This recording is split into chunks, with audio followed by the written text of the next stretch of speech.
Hello viewers, TTS এর পক্ষ থেকে আমি তুহিন আপনাদের সকলকে জানাই আন্তরিক শুভেচ্ছা ও অভিনন্দন। সো ভিউয়ার্স, কেমন আছেন সবাই? আশা করি ভালো আছেন। সো চলে আসলাম আপনাদের মাঝে আজকে সম্পূর্ণ নতুন একটি ইন্টারেস্টেড ভিডিও নিয়ে। আর আজকের ভিডিওতে আপনারা সামনে তো দেখতেই পারছেন, এটি আছে একটি আইপিএস। তো এই আইপিএসটির মাদারবোর্ড পরিবর্তন করতে হবে। তো এই মাদারবোর্ড কিভাবে পরিবর্তন করতে হয় এবং এই মাদারবোর্ডে কি কি দোষ ত্রুটি হয় সেই সম্পূর্ণ প্রক্রিয়াটি দেখাবো। তবে কাজটি শুরু করার পূর্বে বলতে চাই, যারা আমার চ্যানেলে এখনো নতুন, যারা চ্যানেলটি এখনো সাবস্ক্রাইব করেননি, তারা অবশ্যই চ্যানেলটি সাবস্ক্রাইব করে পাশে থাকা বেল আইকনটি প্রেস করে অল দিয়ে রাখবেন, যাতে আমাদের এরকম সকল নতুন ভিডিও নোটিফিকেশন সবার থেকে আপনার কাছে আগে যায়। তো সো ভিউয়ার্স, চলুন আমরা আজকে দেখে নিই কিভাবে আইপিএস এর মাদারবোর্ড পরিবর্তন করে নতুন মাদারবোর্ড লাগাতে হয় এবং এই মাদারবোর্ডে কিভাবে ফুল চার্জ, ফুল কাটিং অথবা পিডব্লিউএম অথবা চার্জিং কিভাবে কানেকশন বা সেটআপ করতে হয় সেই সম্পূর্ণ প্রক্রিয়াটি দেখে নিই।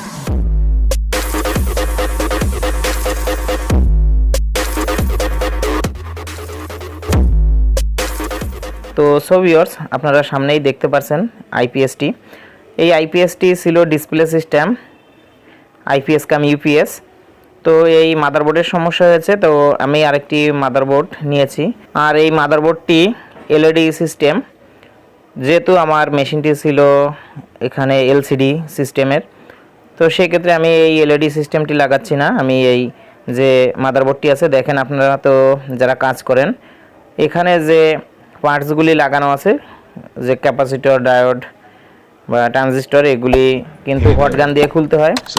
তাহলে যাই হোক, এই বোর্ডটিতে সমস্যা হয়েছে, এটি আছে ডিসপ্লে। আমি এই বোর্ডটি চেঞ্জ করে আমি একটি রিলের বোর্ড, 3 রিলের বোর্ড এখানে সেটিং করে নিব। তো দেখেন ডিসপ্লেটি এখানে বসানো ছিল, তো ডিসপ্লেটি খুলে নিয়েছি। আমি আরেকটি ডিসপ্লে যেটা এলইডি বাল্ব দিয়ে তৈরি করে ওখানে লাগিয়ে দেব। আপনাদেরকে একটু দেখানোর চেষ্টা করি যদি। তো দেখেন, আমি একটি চ্যানেলের উপর বাল্ব নিয়ে এখানে ডিসপ্লে করব। তো আপাতত এখানে 5টি বাল্ব আছে, আরেকটি বাল্ব আমি এখানে যুক্ত করে দেব যখন লাগাবো। তো আপনাদের সম্পূর্ণ প্রক্রিয়াটি দেখাবো। তো এরকম যদি থাকে তো আপনারা অবশ্যই নিজেরাও ওই কাজগুলি করতে পারবেন, মাদারবোর্ড পরিবর্তন করতে পারবেন। যেহেতু কোনটার কী কাজ আমি আপনাদের একটু দেখানোর চেষ্টা করছি। তো আমার এখানে মসফেট বোর্ডটি সম্পূর্ণ ভালো আছে। তো আমি মাদারবোর্ডটি এখানে হার্টজের সাথে হার্টজ গেইন যেগুলি আছে সবগুলি আমি লাগিয়ে নিয়েছি। তো আপনাদের দেখানোর চেষ্টা করি। এখানে রিলে প্রথমটি আছে, প্রথম যে পিনটি বাম দিক দিয়ে 280 ভোল্ট ট্রান্সফরমার টেপিং, তারপরে এসি ইন এরকম করে আছে। তো এখানে দেখেন ভেরিয়েবল দেওয়া আছে, আমি এখানে দেখানোর চেষ্টা করছি। একটি ভেরিয়েবল আছে আমার ওভারলোডের যে ভেরিয়েবল, এটি আছে ওভারলোডের ভেরিয়েবল। এখানে আছে যে ভেরিয়েবলটি পিডব্লিউএম, এর পরবর্তী আরেকটি ভেরিয়েবল, এটি এখানে যদি দেখানোর চেষ্টা করি, এটি আছে হার্টজ। এখান থেকে আর বাদবাকি যে আরেকটি ভেরিয়েবল আছে সেটি আছে ফুল চার্জ বা ফুল কাটের যে ভেরিয়েবল, সেটি এই যে আপনাদের রিলের কাছে যেটি থাকে। তো এখান থেকে যদি দেখানোর চেষ্টা করি, প্রথমে আছে বি প্লাস, তারপরে সিন বা ওভারলোড, হার্টস গ্রাউন্ড। আমি এখানে দেখেন ব্যাটারি প্লাস নিয়ে নিয়েছি।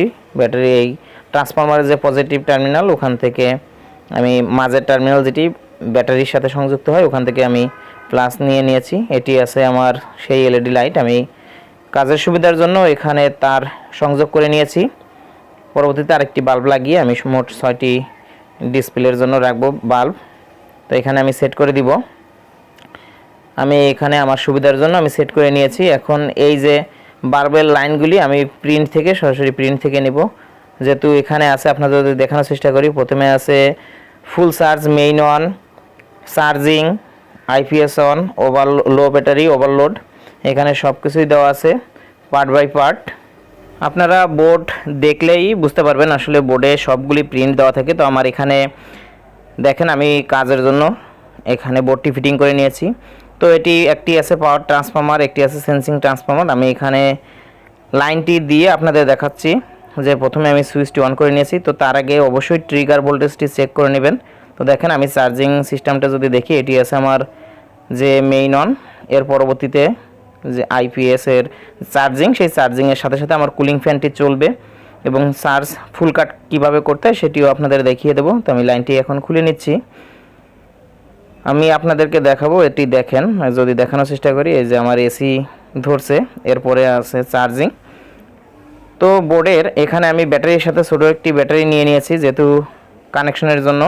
তো এখানে আমি ব্যাটারিতে যে ফুল চার্জ 14.5 আসার সাথে সাথে আমি ফুল কাট করব। এখন আপনাদের সিরিজ বোর্ডে একটি বাতি দিয়ে আপনাদের দেখিয়ে দিচ্ছি আসলে আমার মেশিনটি সম্পূর্ণ ঠিক হয়েছে কিনা। এখানে যেহেতু প্লাগ 3 পিন প্লাগ বড়, এই জন্য এখানে আমি একটি পাওয়ার কট আলাদা সংযোগ দিয়ে নিয়েছি।